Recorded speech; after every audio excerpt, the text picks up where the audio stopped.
핫한 기업들의 비밀 노트를 공개하는 시간. 안녕하세요. 다시 돌아온 시크릿 노트 시즌2 김나연입니다.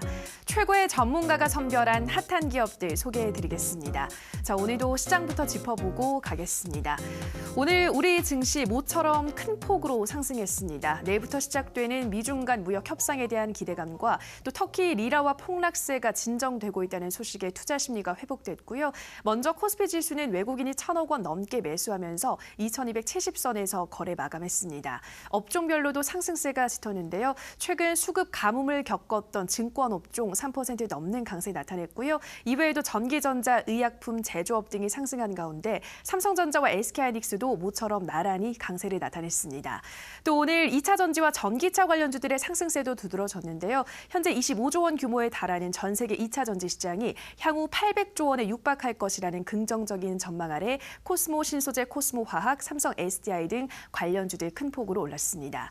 한편 코스닥 시장은 외국인과 기관의 동반 순매수 속에 6거래일 만에 780선을 회복했고 787선에서 거래 마감했습니다. 이 두 투자 주체가 모두 매수에 나선 건 지난달 26일 이후 처음이고요. 시가총액 상위 15개 종목 모두 상승한 가운데 오늘 제약바이오주가 지수 상승을 견인했습니다. 이 금융감독원의 회계 감리 논란이 다소 해소될 것이라는 평가 속에 제약바이오주들 일제히 상승했고요. 이외에도 오늘 코스닥 시장에서는 모든 업종이 상승하면서 오늘장 거래 마무리됐습니다. 자, 오늘 시장 더욱더 자세한 이야기는 마에스트로 박민혁 전문가와 함께합니다. 전문가님 안녕하세요. 네, 안녕하세요. 네, 오늘 좀 기분 좋게 상승한 것 같아요. 어떻게 보셨나요? 예, 사실 어제 이랬어야 됐네라는 생각이 좀 많이 드는데 실은 지난주부터였죠. 어제 제가 이 자리에서 그대로 말씀드렸던 것처럼 그동안 6월 이후로 우리나라 시장을 가장 강하게 억눌렀던 악재가 바로 미국과 중국의 무역 갈등입니다. 그게 이달 말 바로 이제 벌써 내일이 돼버렸네요. 다시 이제 합의점을 찾아가겠다는 어떤 의지 그런 것들이 미국 쪽에서부터 다시 얘기가 나오면서부터 일단 글로벌 증시는 전반적으로 분위기가 개선이 됐습니다만 우리나라 증시는 유독 그런 흐름들을 따라가지 못했습니다. 아무리 어떤 악재가 해소가 되고 좋은 분위기가 마련이 된다고 할지라도요. 결국 최종적으로 이 지수를 올리는데 그러니까 뭐 자동차로 치면 결국 이게 출발을 하면 시동을 걸어야 되는데 이 시동을 거는 것이 바로 주식에서는 수급입니다. 이 외국인과 기관의 매수세가 그 어느 때보다 중요한 상황이었는데 뭐 들어와도 조금밖에 안 들어오고 뭐 한쪽에서 사면 한쪽이 팔고 뭐 이런 형태로 계속 가다가 오늘 같은 경우는 뭐 특히 외국인 쪽에서 매수세가 굉장히 강했고요. 특히 코스닥 같은 경우에는 오늘 2% 넘게 급등을 했는데 외국인과 기관이 합쳐서 약 2,500억 원 가까운 또 대규모의 순매수를 보였습니다. 사실 2, 3일 동안 합쳐도 이 정도 매수가 안 나왔던 수준이었는데 이 하루 만에 둘이 합쳐서 2,500억 원이면은 그동안에 아껴두고 모아놨던 자금을 한꺼번에 매수에 쏟아 부으면서 어떻게 보면은 좀 기다릴 틈도 없고 누를 틈도 없이 하루 종일 계속해서 우상향하는 모습을 보여줬습니다. 그렇기 때문에 지금 차트 보시게 되면은 근데 이렇게 올라왔다고 해도요. 사실 그 지난주에 있었던 이 단기 하락 3% 넘는 하락세가 나왔던 이날의 충격을 아끼지 메꾸지는 못했습니다. 이날 3.7%가 밀렸었고 추가로 아래로 놀다가 이제 다시 어느 정도 올라와서 8월 첫째 주에 기록했던 여기 횡보하던 자리 있죠. 이 횡보하던 자리 약 790선 이 언저리까지만 올라온 수준입니다. 그래서 이번 주에 3거래일 남은 상황에서 일단 코스닥 같은 경우에는 800선 돌파가 굉장히 유력해진 상황이고요. 거래소 지수 같은 경우는 2300선 돌파도 지금 가능성이 매우 높아진 상황인데 일단 제반 여건들은 마련이 된 상태에서 아까 얘기 드렸었죠. 이 중국하고 미국하고 새로운 합의점을 찾아간다는 거. 다시 협상을 한다는 거는 서로 자기 목소리를 더 크게 내기 위해서가 아니라 약간씩은 양보. 그러니까 얻을 건 얻어가되 일정 부분은 양보할 준비가 되어 있다는 것을 반증하는 것이기 때문에 이제 협상 테이블이 마련이 된다면 미국과 중국 간에도 무역 갈등 갈수록 완화 국면으로 가게 될 것이고요. 뭐 앞서 얘기도 나왔지만은 이 터키 시장에서 외환이었던 관련된 큰 변동성도 일단 좀 누그러드는 분위기고요. 원달러 환율 마찬가지로 그렇게 우리나라 시장을 목을 조를 만큼 급등세가 계속되고 있지는 않은 상황이기 때문에 그동안에 못 갔던 부분들이 지속적으로 회복 가능할 수 있는 분위기는 마련이 됐다. 중요한 것은 과연 오늘 오늘처럼 이 외국인과 기관이 오늘 같은 막대한 규모가 아니라고 하더라도요. 중요한 거는 그날 하루 폭발적으로 들어오는 매수세가 아니라 연속성입니다. 하루에 100억이 됐든 200억이 됐든 액수는 중요하지 않습니다. 연속적으로 지속적으로 매수세가 들어오는 그런 모습만 보여준다면 계속해서 이 지수는 올라가면서 9월 명절 아마 즈음 해서는요.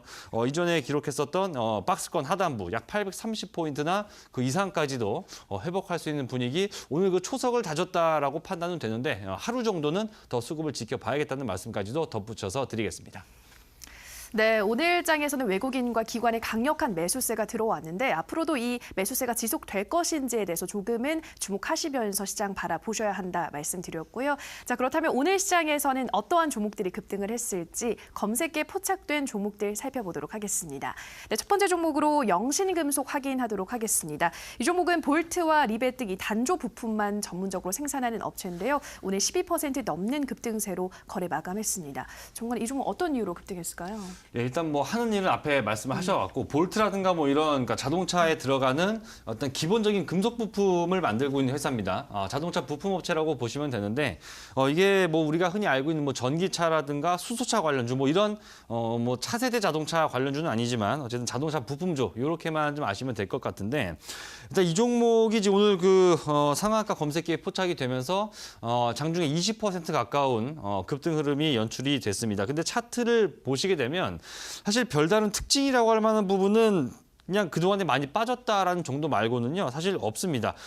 좀 명백하게 약간 좀 냉정하게 얘기를 드리자면은 어떤 뚜렷한 급등 모멘텀을 가지고 있는 상황도 아니었고요. 어떤 그동안의 투자자들의 어떤 큰 관심을 끌었던 종목도 아니었고 어떻게 보면 시장에서 소형주로서 굉장히 이 소외를 받았던 종목이었거든요.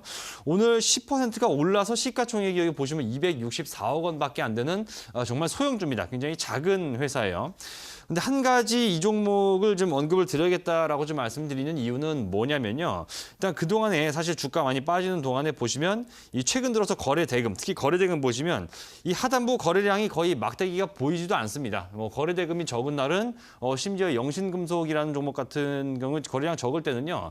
하루 거래 대금이 1억 원도 안 나온 날도 있었습니다. 그러니까 약간 극단적으로 말씀드리면 1억 원을 만약에 시장가로 순매수 그냥 매수 주문을 내버리면 그냥 바로 상한가를 가버릴 수도 있는 그런 상황이란 얘기예요. 그만큼 거래가 굉장히 침체되어 있던 그런 종목인데 꾸준하게 하락하는 과정에서 거래량이 극도로 침체됐다가 순간적으로 이렇게 거래가 붙어주는 이런 순간에 이럴 때는 갑자기 거래량이 붙으면서 주가도 급등이 나오고 이렇게 검색식에 포착이 되는 등 투자자들의 이목을 끌어갈 수가 있는 점이 있기 때문에 근데 이것 말고도 여러 개가 있겠죠. 지금 아직 반등이 나오지 않았지만 어떤 모멘텀이 그러니까 얘는 모멘텀이 없는데도 이런 반등이 나왔어요. 그런데 이 분명한 반등 재료가 있었던 종목이 만약에 이렇게 좀 거래량이 침체되면서 계속 정말 말도 안 되는 만큼 거래량이 줄어든 모습으로 장기간 방치되어 있던 종목들이 그 모멘텀이 부각되는 시점에서 얼마든지 급등이 나올 수 있다는 거 그런 것들 염두에 두고 소외주의 우리가 사실 우리분들 주식 투자하실 때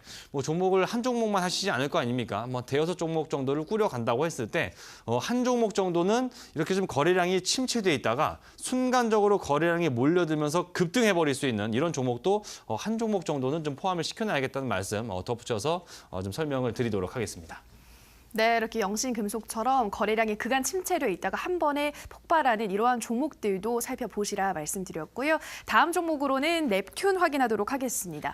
중국이 오는 9월부터 인터넷 게임 승인 심사를 재개할 것이라는 전망이 전해졌고요. 이에 따라서 텐센트가 서비스하는 이 블루홀이 올 4분기 안에 허가를 받을 수 있다는 전망이 전해졌는데 이 블루홀의 주식을 보유하고 있는 넵튠이 이 수혜를 받으면서 오늘 급등했고요. 9%대에서 상승 마감했습니다. 정말 이 종목은 어떻게 보고 있으신가요? 뭐 다 얘기하셔가지고 제가 별로 할 말이 안 남은 것 같은데 사실 이 종목 같은 경우에는 얼마 전에도 시장에서 이슈가 된 적이 있었습니다. 카카오 게임즈가 100억 원 이상 이 회사 이 넵튠의 지분에 이제 추가 투자한다는 발표를 하면서 뭐 한간에 혹시라도 뭐 카카오 인수되는 건가? 일단 지분 관계를 가져가는 거기 때문에 카카오 게임즈 사실 이 모바일 게임 같은 경우에는 그 카카오라고 하는 그 메신저가 플랫폼으로서 굉장한 영향력을 발휘를 하고 있죠. 그렇기 때문에 최근 얼마 전 이달 초였습니다. 여기 차트 보면서 말씀드리는 게 낫겠네요. 정확히 날짜를 말씀드리면 8월 3일 금요일이었는데 이때 보시면 이 전날이었죠. 카카오 게임즈가 130억 원으로 제가 기억을 하고 있는데 이 넵튠에 지분 투자한다는 얘기가 나오면서 장 시작하자마자 20% 넘게 갭상승 출발했다가 장대 양봉을 맞으면서 도로 내려온 이런 모습이었습니다. 그냥 항상 뭐 마찬가지지만 이미 누구나 다 알고 있는 뉴스를 보고 갭으로 급등하는 거를 따라 사게 되면 일단 단기적으로 좀 마이너스 구간을 좀 필연적으로 좀 거칠 수밖에 없는 게 뭐 사실인데 오늘 다시 한번 급등이 나온 이유는 아까 앞서 좀 자세히 얘기가 나왔지만 이 넵튠이라는 회사가 지분을 한 2%대 지분을 갖고 있는 이 블루홀이라는 회사가 참고로 뭐 집에 자녀분들 있으신 분들 저는 안 합니다만 집에 아마 그 젊은 자녀분들 있으신 분들은 그 배틀그라운드라고 하는 그 뭐 총 쏘가는 게임이 있나 봐요. 저도 안 해봐서 모릅니다, 솔직히.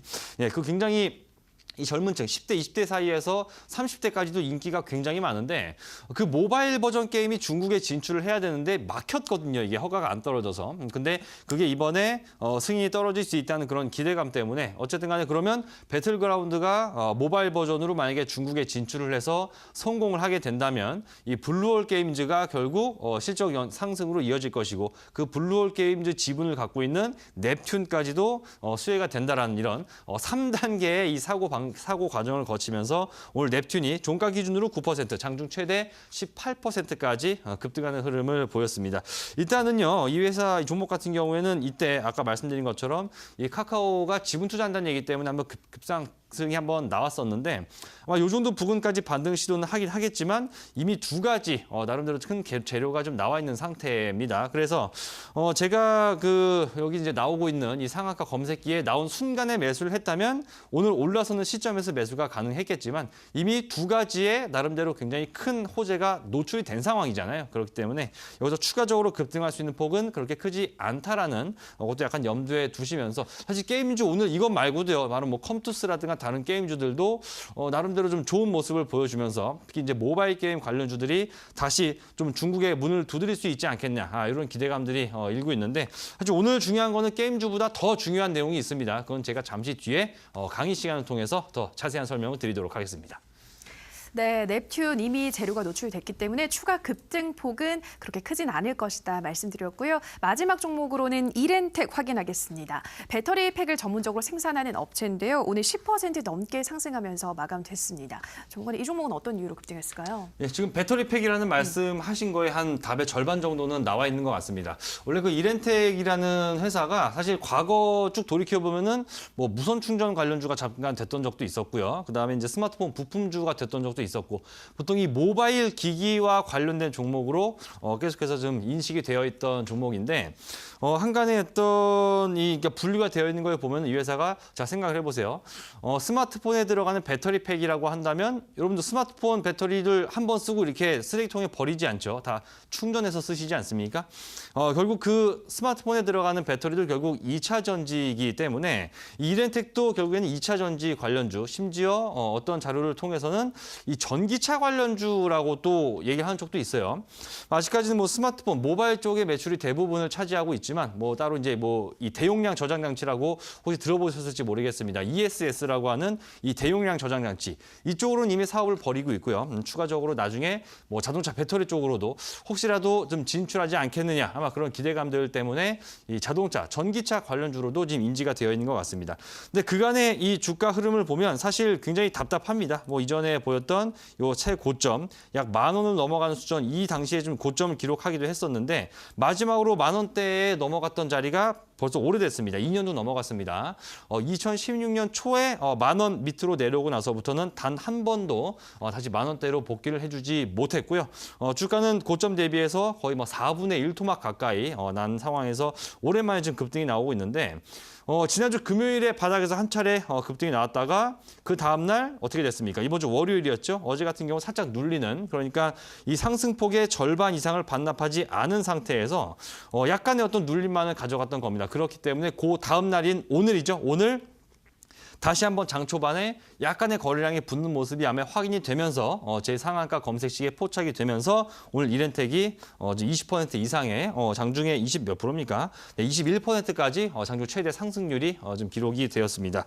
일단은 이렌텍 따지고 보면 모바일 관련주라고 볼 수 있지만 또 분류 자체가 전기차 관련주, 배터리 관련주, 2차 전지 관련주로도 좀 포함이 되어 있기 때문에 오늘 시장에서는 아마 저는 이쪽에 어제 같은 경우 제가 강의 시간을 통해서 이 제약주가 일단 이 반등하는 과정에서 주연이 될 거다, 주인공이 될 거란 말씀을 제가 어제 드렸었죠. 그래서 오늘 그대로 적중하면서 제약주들이 오늘 일제히 급등하면서 코스닥 지수 급등을 이끌었는데 일단 제약주는 제가 말씀을 드렸기 때문에 오늘 또 제약주를 말씀드릴 수는 없겠죠. 그래서 제가 잠시 뒤에 오늘은 다른 얘기를 좀 해볼까 합니다. 제약주 이어서 추가로 갈 수 있는 이 전기차 관련주 얘기를 드릴 건데 자세한 거는 이따가 강의를 통해서 말씀을 드리고 온라인 공개 방송을 통해서 종목까지 말씀을 드릴 테니까 방송 끝까지 시청하시면서 지금 나오고 있는 이 바닥에서부터의 급반등 절대 종목을 놓치지 마시라는 말씀까지도 드릴 수 있을 것 같습니다. 네, 이렌텍까지 검색기에 포착된 세 종목 들여다봤고요. 오늘 이렇게 전기차 관련주들이 상승을 했기 때문에 더 많은 이야기들 들어보셔야 할 텐데 이어지는 온라인 방송에서도 확인하실 수 있습니다. 참여 방법 안내해 드릴게요. 인터넷뿐 아니라 모바일로도 참여가 가능합니다. 포털 검색창에 투자25시 검색하시고요. 화면 상단 부분에 보이는 이데일리 TV 투자25시 클릭하고 들어오셔서 시크릿노트 배너 확인하시고요. 조금 더 내려보시면 오늘 출연한 마에스트로 박민혁 전문가 얼굴 확인하시고 오른쪽 방송 보기 버튼 눌러서 입장하시면 됩니다. 네, 그리고 저희가 방송에서 전해드리는 내용은 투자 판단에 대한 조언일 뿐이라는 점 유의해 주시고요. 자, 이제 본격적으로 강의에 들어가 보도록 하겠습니다. 종관님, 오늘 어떤 주제인가요?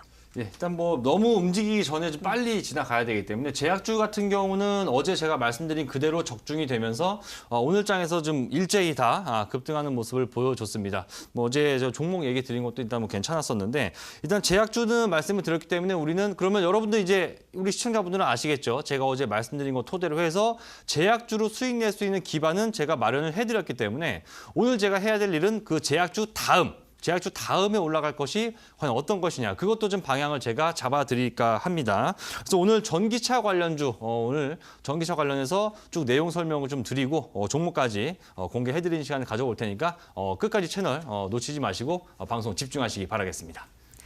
네, 어제 제약주 강의에 이어서 오늘은 제약주 다음으로 상승 주도 업종이 될 전기차에 대한 이야기 지금 바로 마에스트로 박민혁 전문가의 강의로 함께 하시죠.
네, 하루 만에 일단 시장 분위기가 굉장히 좋아지는 모습이었습니다. 좀 안도의 한숨을 쉴 수 있는 그런 하루가 아니었나 생각이 되고요.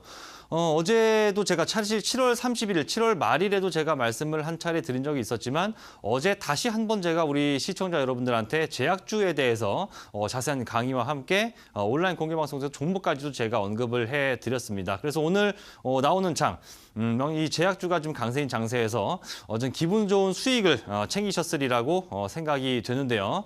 일단 제가 하루 만에 일단 이 나오는 장 제약주가 급등했기 때문에 어제 오늘 너무 하루 동안에 수익을 챙겨드리는 걸 어제 제가 마련을 해드렸다면 오늘 이 시간은 제가 이제 다음 주까지 또 다음 주 초 돼야 나오니까 다음 주까지 한 일주일 동안 저 없는 사이에 우리 시청자분들이 좀 큰 수익 챙길 수 있는 이런 내용으로 좀 준비를 해봤으니까 방송 끝까지 좀 지켜보시면 될 것 같습니다. 일단 오늘 시장 분위기를 한 장의 어떤 화면으로 오늘 시장 분위기를 좀 표현을 해보면요. 자, 여기 보면 여러분들 아마 이게 자 보면 도대체 이게 뭔가 싶으신 분들이 있을 것 같습니다. 이게 뭔지 아시는 분들도 있고 모르시는 분들도 계실 것 같아요. 우리 그 투자자 여러분들이, 시청자 여러분들이 그 HTS 상에서 보게 되면 이 시장 지도라는 게 나옵니다. 시장 지도. 그러니까 지도라는 게 뭡니까? 한눈에 이런 뭐 일반 지도 보면 여기는 뭐가 있고 여기 가려면 어떻게 가야 되고 이런 지도 이게 한눈에 쭉 나온 거잖아요. 마찬가지입니다. 시장 지도라고 하는 것은 뭐냐면요. 여기 보시면 이게 네모 하나하나가 이렇게 수많은 네모들로 구성이 되어 있는데 이 네모 한 칸이 이 기업의 시가총액의 크기입니다. 즉 대형주일수록 이 네모 박스는 네모 칸이 크게 나올 거고요. 소형주일수록 네모 칸은 요 어디 갔어? 여기 작게 나오겠죠. 그래서 각 시가총액 그리고 업종별로 보면 뭐 제약, 뭐 기계 장비 이런 식으로 즉 업종별로 종목별로 이 네모 칸으로 잘게 쪼개 놓은 건데 보시면 올라가는 종목은 빨간색으로 나오고 하락하는 종목은 녹색으로 표시가 됩니다. 근데 오늘 보게 되면 녹색이 거의 안 보입니다. 뭐 붉은색으로 그냥 온 시장이 다 그냥 물들었고요. 보시면 특히나 이 중에서도 어제 제가 말씀드렸던 이 제약 업종에서 무더기로 이 붉은색이 무더기로 뜨는 모습들 확인이 될 겁니다. 오늘 코스닥 지수가 2%가 넘게 올랐습니다. 코스닥 시장에서 업종별로 이 가장 큰 비중을 차지하고 있는 것이 바로 제약바이오 업종인데 그래서 역시 오늘 시장의 급등은 대형주에 치중된 그리고 제약주에 치중된 반등이었습니다. 오늘 시장에서 많이 올라간 종목들 순서대로 정렬을 해보게 되면요. 코스닥 150 이 지수 안에 편입된 종목들 많이 올라간 순서대로 쭉 정렬을 해보게 되면 다음 화면인데요. 정해보게 되면 상승률 1위부터 5위까지 첫 번째로 가장 많이 올라간 즉 코스닥 150 지수 편입 종목 가운데서 가장 많이 올라간 종목이 바로 메디포스트였고요. 두 번째로는 바이넥스, 세 번째로는 레고캠바이오, 네 번째가 바이로메드, 다섯 번째가 코미팜까지 무려 상승률 1위와 5위, 1위부터 5위까지를 전부 다 어떻게 됩니까? 제약바이오들이 싹쓸이를 했습니다. 상승률 상위권을 전부 다 제약주들이 다 가져가면서 오늘 시장의 급등 주인공은 단연 제약주였다. 이렇게 좀 말씀을 드릴 수가 있을 것 같고 참고로 코스닥 150 지수 안에 들어갔다는 얘기는 코스닥 시장 한 1,200 종목 정도 코스닥 시장에 상장이 되어 있죠. 그 1,200 종목 가운데서는 나름대로 업종별로 시가총액이 큰 어떤 대표적인 종목들로만 구성이 된 것이 바로 이 코스닥 150 지수 편입 종목들인데 그러니까 시가총액이 다들 웬만큼은 된다는 얘기예요. 근데 보시게 되면 오늘 정말 일부 종목 제외하고는 여기 보시면 보세요. 이 외국인과 기관의 이 쌍끌이 매수가 이렇게 견인시켜줬다. 이 주가들의 급등을 견인시켜줬다는 것도 같이 확인이 되고 역시 제약바이오의 급등이 단연 눈에 띄는 부분이었다. 이렇게 좀 말씀을 드릴 수가 있겠는데 보통 우리 시청자분들 자 한번 가만히 생각을 해보세요. 장 끝나고 나서 이렇게 HTS에서 오늘은 뭐가 많이 올라갔나, 뭐가 많이 빠졌나 이런 것들을 보게 되면 일반적으로 가장 많이 보신다고 하는 게 바로 뭐냐면 오늘 뭐가 많이 올라갔나. 이런 겁니다. 그러니까 이런 사이즈나 중형주, 소형주 이런 거를 가리지 않고 어떤 시장의 전체적인 분위기를 가리지 않고 그냥 단순하게 많이 올라간 순서대로 이렇게 쭉 해가지고 이 많이 올라간 종목들만 봐서 이런 것들이 많이 올랐네. 오늘 급등한 종목들은 이런 것들이구나. 그러면 얘네들이 내일 다시 갈 수 있을까? 혹은 요 밑에 깔린 놈들이 그 업종 안에서 좀 뒤처졌지만 따라갈 놈들이 내일 갈라나 이런 것들을 아마 많이 고민하실 것 같은데 제 생각은 약간 다릅니다. 저 같은 경우는 어떻게 보면 이렇게 누구나 알 수 있는 제가 전에 그런 말씀 드린 적이 있습니다. 누구나 아는 정보와 누구나 좋다 하는 종목 갖고 매매를 해서 수익을 볼 수 있다면 우리나라 주식시장 나아가서 전 세계 주식시장에서 수익을 보지 못하는 사람은 없을 거예요. 보편적인 사람들, 남들이 똑같이 보는 것을 그대로 보고 들어간다면 수익을 볼 수 없다는 것이 주식시장에서는 불편한 진실입니다. 그렇기 때문에 오늘 제약주가 잘 간 거 누구나 알고 있습니다. 그래서 저는 제약주가 아닌 다른 것들에 좀 더 눈길이 좀 끌렸는데 그래서 딱 한 종목을 좀 먼저 말씀을 드리고 싶어요. 이거는 뭐 여러분들 사시라고 말씀드리는 게 아니라 저는 오늘 코스닥 시장에서 이 종목이 올라간 것이 제일 신경이 쓰이더라, 제일 눈에 띄더라라고 하는 것인데 그게 뭐냐면 바로 사마 콘덴서라는 종목입니다. 사마 콘덴서.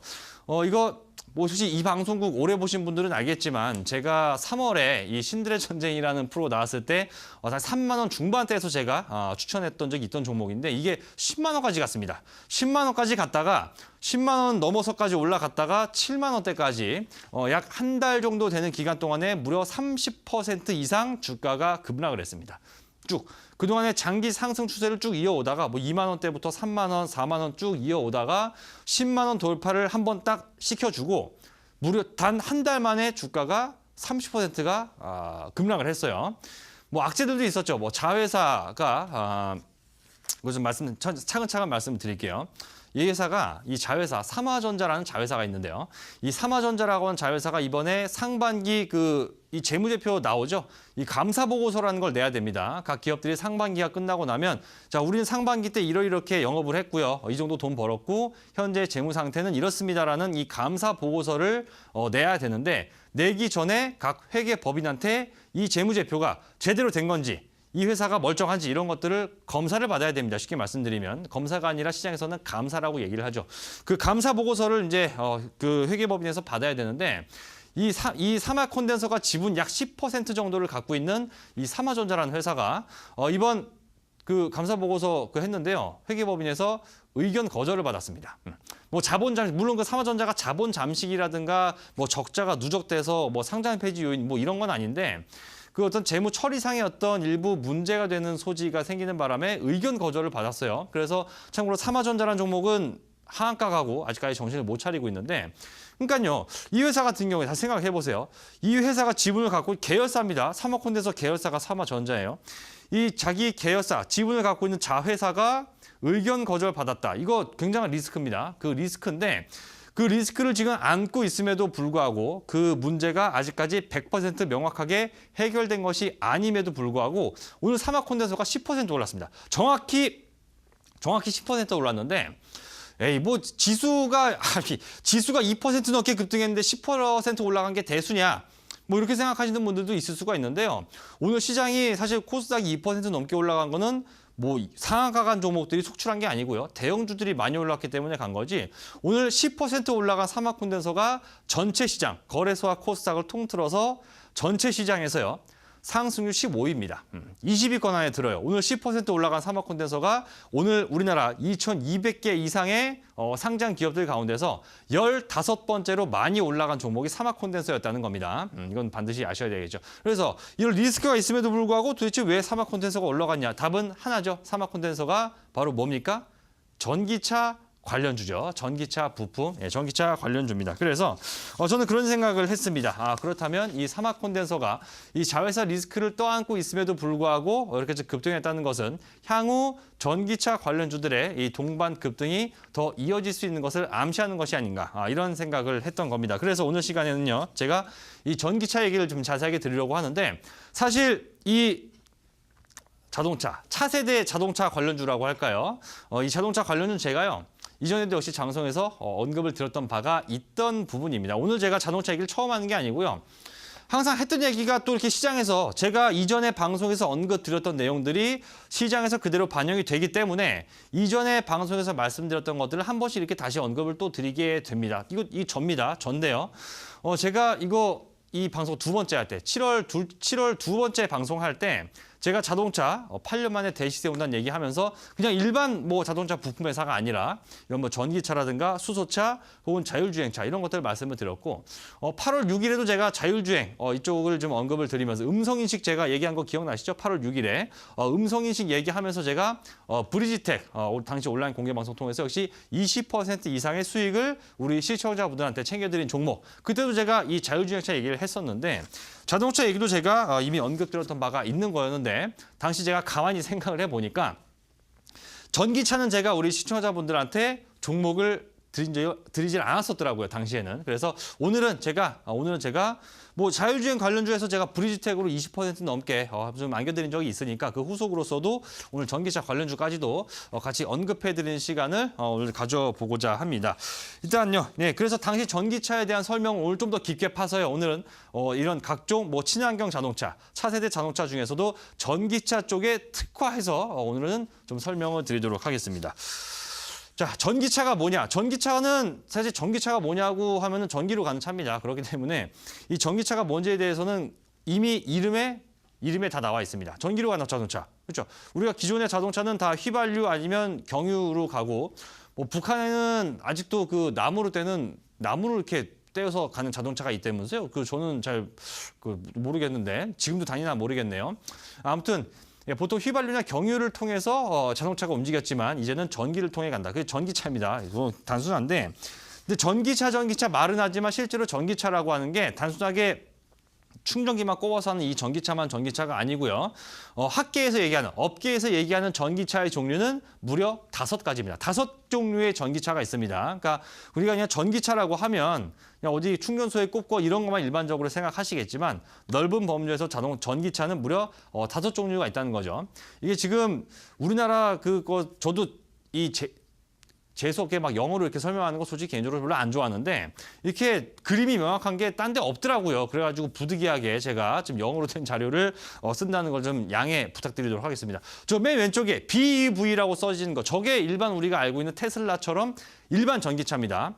기름을 넣는 게 아예 없습니다. 그러니까 크게 나뉘면 엔진과 모터가 같이 있느냐, 모터만 있느냐에 따라서 저 왼쪽에 2개랑 오른쪽에 3개로 나눠지는 것이죠. 그죠? 자, 왼쪽에 3개와 오른쪽 2개입니다. 자, 그렇게 나눠지는데 가장 왼쪽에 있는 것 같은 경우에는 우리가 테슬라처럼 그냥 충전하는 겁니다. 예, 전기 충전만 할 수 있는 순수 전기차를 얘기합니다. 그래서 BEV라는 일반 전기차가 있는데 두 번째 같은 경우에는 그 BMW에서 나온 이 i3, 요즘 BMW 참 말이 많죠. 자, i3라는 차종에서 나온 건데요. 저거는 엔진은 없습니다. 그러니까 기름 넣는 그 구멍은 있는데 엔진이 없어요. 그러면은 아니 엔진도 없는데 무슨 기름을 왜 넣나요? 자, 저희 차 안에 발전기가 내장되어 있다고 보시면 됩니다. 그러니까 안에다 기름을 넣으면은 그 기름을 떼면서 그 전기를 만듭니다. 그 전기가 모터를 돌리는 구조죠. 그렇죠. 이해가 되시죠? 그러니까 그 기름을 연소시켜서 엔진을 돌리는 게 아니라 그 기름을 이용해서 만든 전기를 돌린다는 겁니다. 그러니까 기존 전기차의 어떤 충전소가 부족하다는 단점을 일부 좀 메꿀 수는 있었지만 오히려 가장 보편화가 안 된 게 바로 두 번째 나와 있는 이 기름만 넣을 수 있는 순수 전기차 요거고요.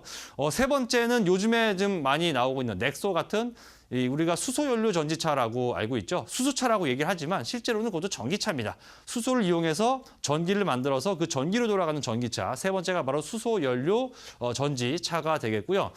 뒤에 있는 이 2가지도 굉장히 보편화가 많이 돼 있습니다. 네 번째로 나와 있는 게 PHEV. 이건 아마 많이 아실 겁니다. 플러그인 하이브리드라고 아시죠? 그러니까 기름을 넣는 구멍도 있고 충전기를 꼽을 수 있는 구멍이 2개가 달린 겁니다. 그래서 뭐 충전기가 있으면 충전기를 꼽으면 되고 기름 떨어지면 기름도 채우면 되고 2개 다 할 수 있는 거예요. 이거 되게 비싸죠. 그래서 이게 아마 분류 중에서는 제일 수소차 다음으로 단가는 센 걸로 알고 있습니다. 이것까지 많이 보편화가 되어 있는 것이고 5번째가 가장 보편화된 일반 하이브리드라고 말하는 겁니다. 지금 국내에서 시판되고 있는 하이브리드 자동차 중에서 부동의 판매율 1위를 달리고 있는 것이 바로 이제 그랜저 현대차에서 나온 그랜저 하이브리드라는 차종인데 그런 게 여기 해당이 됩니다. 충전기는 없습니다. 기름을 넣는데 기름으로 좀 힘을 세게 했을 때는 엔진이 돌고요. 적당히 좀 가도 될 때는 모터가 돌고 이렇게 자유자재로 이 속도에 따라서 엔진과 모터가 왔다 갔다 하면서 효율적으로 주행하는 방식 이렇게 전기차는 총 5종류가 있는데 가면 갈수록 이제 이런 것들까지도 배제가 되면서 결국 먼 미래에는 저 가장 맨 왼쪽에 있는 순수 전기차만 좀 돌아다니게 될 것이다. 이런 것들로 요즘에 시장에서는 많이 좀 이야기를 하고 있는데요. 그러면 우리가 도대체 왜 이렇게 전기차를 굳이 타야 되냐? 이런 생각할 수 있어요. 아니 지금도 뭐 주유소에서 기름 넣고 잘 다니고 있었는데 굳이 전기차가 많이 보급이 되어야만 하는 이유. 도대체 전기차가 뭐가 좋길래? 전기차의 장점에 대해서 우선적으로 좀 생각을 해봐야 될 것 같은데요. 일단 전기차의 장점은 이런 것들입니다. 전기차 제가 오늘 또 누가 오해하지 마세요. 저는 오늘 전기차를 팔러 나온 사람이 아닙니다. 저는 전기차의 장점과 단점까지 같이 언급을 좀 드릴 겁니다. 일단 가장 중요한 건 이거죠. 친환경차. 우리가 전기차를 말할 때 보통 친환경차라는 말을 가장 먼저 수식어로 붙이게 되죠. 환경 친화적이다. 왜냐하면 전기를 뗄 때는 뭐 매연 공해 물질이 안 나오기 때문에 일반 뭐 디젤 차라든가 가솔린 차에 비해서도 전기차는 오염 물질이 안 나오니까요. 그래서 이제 친환경차라고 얘기를 하는데 이렇게 태클을 거는 사람이 있습니다. 아니 전기도 석탄 떼서 만들고 원자력 떼서 만들고 하면 그러면 결국 전기를 만드는 과정에서 공해 물질이 발생되면 전기차도 결국 더럽히는 거 아니냐 뭐 이런 얘기하는 경우들도 있는데 이건 약간 제가 봤을 때 오해의 소지가 있습니다. 왜냐하면요. 한번 자 가만히 한번 생각을 해보세요. 이 차에서 매연이 막 뿜어 나옵니다. 그러면 지하 주차장 들어가면은 지하 주차장에 매연 뿜쳐, 집 앞에 있으면 집 앞에 매연 뿜쳐. 이 차가 돌아다니는 곳곳이 바로 오염이 됩니다. 이 차가 어딜 가든 이 차가 공해 물질을 내뿜는 순간 어딜 가든 뭐 그린벨트를 가든 DMZ를 가든 이 차가 있는 한 어쨌든 그 차가 돌아다니는 모든 장소는 이 공해 물질에 노출이 되는 거예요. 그렇죠? 그게 기존의 어떤 이 내연기관의 어떤 문제라면 전기차는 약간 다르죠. 비록 전기를 만드는 과정, 화력발전소 예를 들어보겠습니다.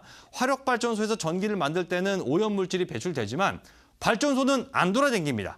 한 군데 그냥 가만히 있어요. 그러면 거기서만 먼지를 잘 걸러서 공해물질만 잘 걸러주면 관리가 쉽습니다. 돌아다니지 않기 때문에. 즉 특정 지역, 내가 오염원이라고 제가 표현을 했는데 오염원이 돌아다니지 않고 정해져 있기 때문에 환경을 그만큼 지켜내기가 수월하다는 얘기겠죠. 그래서 요거는 좀 반대론자, 전기차 반대론자나 좀 회의론자들의 입장에서는 약간 좀 이런 면이 간과된 측면이 있지 않나 이런 생각이 들고요. 자, 두 번째로는 아마 타보신 분들은 굉장히 공감을 할 겁니다.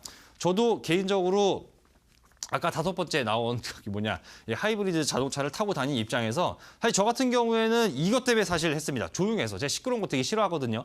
조용합니다. 그렇기 때문에 아무래도 엔진이 돌아가는 소음에 비해서 특히나 순수 전기차라면 더 조용하겠죠. 모터 같은 경우는 소음이 거의 없습니다. 사고 날까 봐 일부러 소음을 넣는 정도니까요. 그래서 소음이 적다는 장점도 있고요. 세 번째로는요. 전기차는 부품이 많이 안 들어갑니다. 굉장히 어렵고 복잡하고 고난도의 기술을 요할 거라고 생각이 되지만요.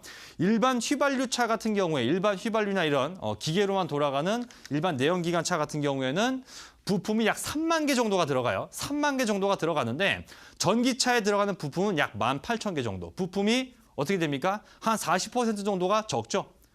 그럼 어떻게 돼요? 부품이 적기 때문에 차가 고장났을 때 고치기도 쉽습니다. 수리비도 덜 나옵니다. 이런 장점들이 있기 때문에 앞으로 전기차가 보급이 된다면 차를 타고 다니는 오너 입장에서도 이용자 입장에서도 유지비를 아낄 수 있는 이런 긍정적인 측면이 있다는 것이죠. 그리고 네 번째는 이것도 아마 타보신 분들은 공감하겠지만 자 보세요. 엔진 같은 경우에는 엔진은 이거를 갖다가 기름에 폭발시켜서 폭발시키는 힘으로 이 장치를 돌리는 겁니다. 그러면 내가 달리고 있다가 서고 싶을 때 이 타고 있는 거 그러면 순식간에 그냥 뭐 하면은 바로 그냥 멈춥니까? 아니잖아요. 근데 모터 같은 경우에는 이 제동 걸어가지고 세운다거나 이런 회생제동이라고 표현을 하는데 이런 작업을 하기가 용이해요. 그러니까 내가 뭐 속도를 늘리고 줄이고 방향을 꺾고 이런 것들이 일반 내연기관, 휘발유나 경유차에 비해서는 수월하다는 이런 장점까지도 있고요. 그리고 이거는 제가 얘기를 할까 말까 고민을 좀 했는데 요즘에 그 차 불 많이 나잖아요. 적어도 전기차는요. 정말 나오지도 않을 벼락마저 환율처럼 있는 그 배터리가 그냥 폭발해버리는 그런 경우가 아니면 불날 일이 없습니다. 뭐 기름으로 떼는 게 아니기 때문에 이런 장점들이 쭉 있기 때문에 좀 전기차가 앞으로 이제 보급이 많이 되어야만 하는 이런 당위성이 부여가 되고 있는 건데 물론 단점도 있습니다. 단점. 전기차 단점. 장점만 있는 게 세상에 장점만 있는 게 어디 있어요. 자, 주행거리. 아직 많이 못 달립니다. 지금 처음에 전기차 나왔을 때는 200km도 못 달렸는데 요즘에 그나마 조금 늘려서 약 400km 정도까지는 달릴 수 있다고 하는데 그래도 기름 넣는 것보다는 많이 못 가는 게 아직까지의 기술적 한계입니다. 두 번째로요. 충전소가 모자랍니다. 일본은 지금 주유소보다도 전기차 충전소가 많습니다. 전기차 중국 같은 경우에도 적극적으로 전기차 확장 정책적으로 추진을 하고 있는데 우리나라 같은 경우는 충전소가 많이 부족합니다. 그리고 전 세계적으로 보더라도 절대적인 숫자만 놓고 봤을 때는 아직까지 주유소보다는 전기차 충전소가 훨씬 적어요. 그러니까 내가 지금 이 전기가 떨어져 가는데 당장 지금 차 쓰게 생겼는데 근처에 없으면 이거 불러야 되잖아요. 굉장히 복잡한 이런 불편함이 있고 세 번째로는 가격. 아직까지는 전기차 가격이 많이 비싸다는 거죠. 일반 차에 비해서는. 이 전기차 가격에서 가장 큰 비중을 차지하고 있는 거 아마 이건 아시는 분들도 꽤 있을 것 같은데 계실 것 같은데 이 전기차에 들어가는 부품 중에서 단일 부품 중에 제일 비싼 게 바로 배터리입니다. 배터리. 배터리 용량이 커야지만 출력도 세게 낼 수 있고 오래 달릴 수가 있습니다. 배터리가 제일 비싸고 전기차 기술의 최대 핵심이 되는 부분이 바로 이 배터리인데요. 이 배터리 참고로 2차 전지라고 많이 알고 계시죠? 2차 전지. 충전해서 다시 쓸 수 있는 건전지가 2차 전지입니다. 이 전기차 배터리가 어떻게 구조가 되어 있냐면 지금 이것도 죄송합니다. 제가 그림이 이쁜 게 이게 제일 이뻐갖고 했어요. 자, 양극재와 음극재 그리고 이 가운데 막혀 있는 게 바로 그러니까 여기가 양극재고요. 우측이 음극재, 가운데 하늘 색깔로 이렇게 좀 약간 막혀 있는 것도 이렇게 그림으로 나와 있는 건데 가운데 막혀 있는 것이 이 분리막이라고 하는 게 있고요.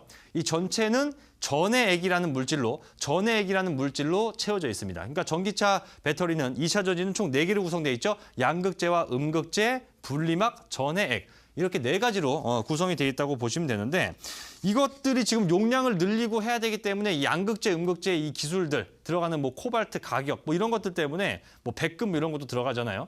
비쌉니다. 굉장히 비싸요. 근데 이 전기차 배터리 가격이 옛날엔 더 비쌌습니다. 바꿔 말하면 지금도 많이 싸지고 있다는 얘기겠죠. 다음 화면 보시게 되면 처음에 이거 보시게 되면 처음에 2010년 당시까지만 하더라도요. 2010년 당시에 지금 킬로와트당 이 배터리 가격은 $1,000였어요. $1,000. 킬로와트당 $1,000였던 가격이 지금 시간이 약 5년 정도 지나면서 $200대로 줄어들었습니다. 가격이 거의 80%가 하락을 한 겁니다. 지금 전기차 가격은 아무래도 알려지지 않은 당시보다는 그래도 엄청 많이 싸진 겁니다. 그래서 이런 배터리 가격이 떨어지고 있기 때문에 이제는 전기차 가격도 갈수록 더 싸질 겁니다. 그러면 사기도 쉬워지고 이렇게 되는데요. 아무리 싸도 나는 귀찮아서 뭐 안 탈 거야 이렇게 생각하시는 분들도 있을 수가 있는데 우리는 아직까지 그런 움직임이 없지만 우리는 기껏해야 어디 뭐 주차장 가면은 뭐 주차비 깎아주고 뭐 이런 것들에 불과하지만 선진국에서는 이미 이런 기름 넣어서 가는 내연기관 전원차를 못하게 하는 나라도 생기고 있습니다. 자, 지금부터 빠르게 설명드립니다. 말씀드릴 텐데 일단 그래서 지금 이 배터리 가격이 하락하는 거 물론 중요합니다. 배터리 가격이 하락하기 때문에 수요가 늘어나고 있는데 수요가 폭발적으로 증가할 수밖에 없는 이유는 이 내연기관 차를 못하게 하는 나라들이 많아지고 있기 때문인데요. 바로 다음 화면에 보시게 되면 이거 전에 제가 한번 이 방송에서 말씀드린 적이 있습니다. 이게 뭐냐? 중국에서 자동차 번호판 추첨하는 겁니다. 지금 중국은요. 이 휘발유나 경유차를 타고 싶으면 번호판 값으로 막대한 돈을 내야 되는 건 물론이거니와 추첨해서 당첨돼야 됩니다. 6개월에서 1년 동안 기다려야 됩니다. 하지만 중국은 전기차 같은 경우에는 어떻습니까? 추첨 과정 없이 번호판 비용 없이 그대로 전기차를 이용할 수 있습니다. 그렇게 중국은 지금 전기차 확대시키려고 무지하게 애를 쓰고 있고요. 유럽 각 국가들도 보시게 되면 어마어마합니다. 지금 노르웨이나 네덜란드 같은 경우에는 얼마 안 남았어요. 2025년부터 내연기관차, 즉 휘발유나 경유를 떼서 움직이는 이 내연기관차는 아예 그냥 못 팔게 막아버렸습니다. 2025년부터입니다. 이거 7년밖에 안 남았어요. 한 6년하고 한 넉 달 남았구나. 노르웨이와 네덜란드요. 그렇죠? 그리고 프랑스와 영국도 마찬가지입니다. 시기는 약간 뒤지만 2040년 정책에 따라서 앞당겨질 수도 있습니다. 유럽 각 국가들 지금 2025년 사진 나왔지만 아예 기름 넣는 자동차를 못 갖고 댕기게, 못 팔게 막아버리는 움직임 나오고 있고요. 자, 지금 인구가 13억이 넘어가는 세계 두 번째로 인구가 많죠. 인도 같은 경우에도 2030년부터는 아예 다른 거 다 제껴놓고 무조건 전기차만 팔 수 있게 지금 추진을 하고 있는 분위기입니다. 그러면 어떻게 됩니까? 인구도 많고 선진국, 자동차 선진국이 유럽이라고 하는 나라들도 이러고 있기 때문에 이런 트렌드가 전 세계적으로 뻗쳐나갈 수밖에 없겠죠. 이 상황에서 아까 사마콘덴서 차트를 다시 한번 보겠습니다. 다시 한번 사마콘덴서 차트를 보게 되면 이 121선 장기 이평선에서 이번에도 여지없이 지지를 받았습니다. 즉 더 빠지면 안 되는 자리에서 정확하게 안 빠지고 오늘 10% 반등이 나왔습니다.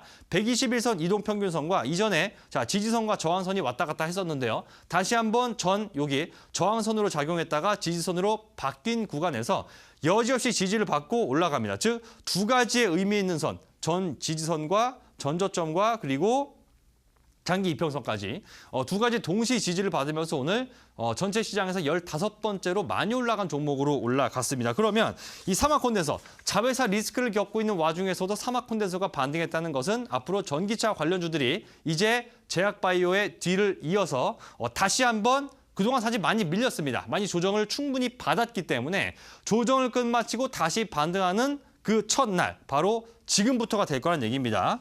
그래서 제가 오늘 이 방송 마치고 나서 종목 하나, 어제도 제가 제약주 우리 온라인 공개 방송을 통해서 테라젠 이텍스라는 종목을 제가 말씀드려서 오늘 수익권으로 바로 갔는데, 자, 오늘도 제가 이 방송이 끝나고 잠시 후 9시부터 진행되는 온라인 공개 방송을 통해서 종목 하나를 말씀드리고자 합니다.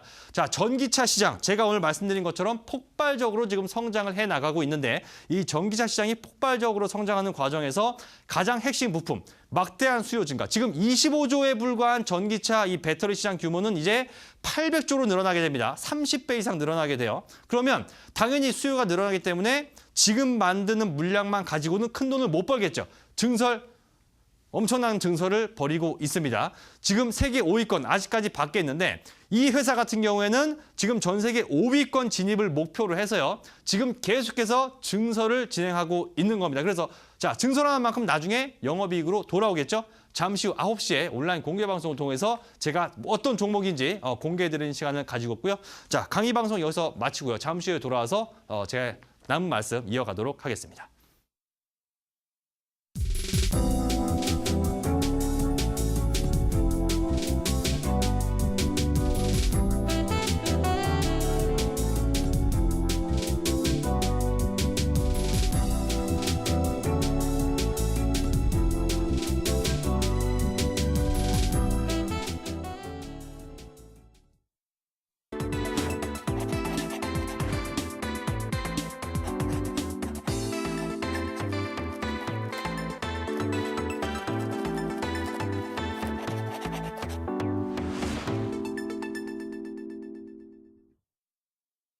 네, 전기차 시장의 장밋빛 전망 강의를 통해서 확인하셨는데요. 이어지는 온라인 방송에서 더 많은 이야기 함께 하실 수가 있습니다. 정관님 어떤 이야기 해주시나요? 일단 증설이라는 얘기를 아까 제가 좀 잠깐 했었는데, 사실 이 회사들이 타이밍을 잘 맞춰야 됩니다. 그러니까 약간 좀 업황이 꼭지, 너무 고점까지 갔는데 앞으로 커나가지 못하는 그 업종을 갖다가 공장을 늘려버리면 나중에 공장 다 문 닫습니다. 주식시장에서 그런 사례들 수두룩하게 있었죠. 하지만 오늘 제가 이 온라인 공개 방송을 통해서 말씀드릴 종목은요. 지금 2차 전지, 자, 아까도 얘기 나왔지만 지금 현재 25조 규모에 불과한 이 전기차 배터리 시장이 800조까지 30배 이상 증가를 하게 됩니다. 그 상황에 발맞춰서 시기적절하게 공격적으로 증설에 나서고 있기 때문에 물량은 늘리고 공장은 늘리는 만큼 영업이익은 폭발적으로 증가를 하게 되겠죠. 그래서 그런 것들을 좀 앞장서서 미리 앞장서서 싸게 매수하고 싶으신 분들은 잠시 후 9시부터 진행되는 온라인 공개 방송을 통해서 종목 받아가시면 좋을 것 같습니다. 네, 글로벌 5위 진입을 목표로 공장을 증설하고 있는 전기차 관련주 어떤 종목인지 방송에서 확인해 보시기 바랍니다. 참여 방법 안내해 드릴게요. 인터넷뿐 아니라 모바일로도 참여가 가능합니다. 포털 검색창에 투자25시 검색하시고요. 화면 상단 부분에 보이는 이데일리 TV 투자25시 클릭하고 들어오셔서 시크릿노트 배너 확인하시고요. 조금 더 내려보시면 오늘 출연한 마에스트로 박민혁 전문가 얼굴 확인하시고 오른쪽 방송 보기 버튼 눌러서 입장하시면 됩니다. 네, 오늘도 시크릿노트 시즌2 벌써 마칠 시간이 됐습니다. 이어서 이어지는 투자25시 2부에서는 우라노스 임호동 전문가 강의가 이어집니다. 계속해서 많은 시청 부탁드리고요. 저희가 방송에서 전해드리는 내용은 투자 판단에 대한 조언일 뿐 해당 종목의 상승과 하락을 보장하진 않는다라는 점 유의해 주시기 바랍니다. 저희는 내일도 더욱더 알찬 내용으로 시청자 여러분들 찾아뵙겠습니다. 오늘 방송 함께해 주신 여러분 고맙습니다.